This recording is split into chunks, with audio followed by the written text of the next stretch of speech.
এসে সকলেই প্রতিদিন তাকে দেখতে আসতো।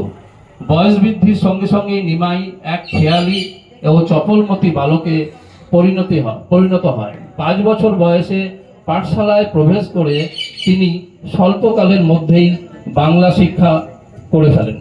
শ্রী চৈতন্য মহাপ্রভুর সমকালীন অধিকাংশ জীবনী কালে তার শৈশবের সরস সহল কিন্তু অদ্ভুত ও অলৌকিক ঘটনাবলীর উল্লেখ করেছেন। কথিত আছে যে শৈশবে মাতৃকোলে তিনি অবিরাম ক্রন্দন করতেন এবং প্রতিবেশী মহিলারা হরিবল হরিবল বলে উচ্চস্বরে কীর্তন করলে তিনি ক্রন্দন থেকে বিরত হতেন। এইভাবে অবিরাম স্বগৃহে হরিবল হরিবল কীর্তন দ্বারা ভবিষ্যতে তার হরিনাম প্রচারের নায়কত্ব প্রকাশিত হয়।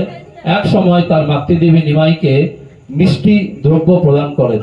নিমাই এই মিষ্টি দ্রব্যের পরিবর্তে মৃত্তিকা ভক্ষণ করেছিলেন। মাতা এই রকম কার্যের পরিণত কারণ জিজ্ঞাসা করলে নিমাই বলেন, সকল মিষ্টি দ্রব্যই মৃত্তিকার রূপান্তর, তাই তিনি মৃত্তিকাও ভক্ষণ করতে পারেন। পণ্ডিত পত্নী হওয়ায় তার মাতা ব্যাখ্যা করে বলেন যে সমস্ত বস্তুই বিশেষ অবস্থায় বিশেষভাবে ব্যবহৃত হয়।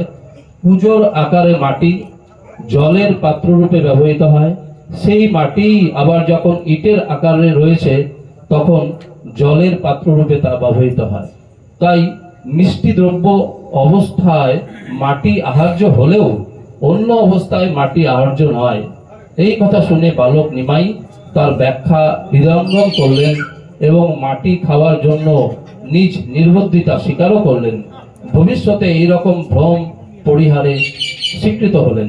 মহাপ্রভুর আরেকটি আশ্চর্য লীলা, একথা তীর্থ ভ্রমণরত এক ব্রাহ্মণ তার বাড়িতে অতিথি হয়ে ভোগান্ন রন্ধন করেন। কৃষ্ণকে ধ্যান করে নিবেদন করলে বালক নিমাই সেখানে গিয়ে সকল ভোগান্ন খেয়ে থাকেন। এটা নবদ্বীপে যারা গেছেন, মায়াপুর গেছেন, সেটা চিত্র আকারে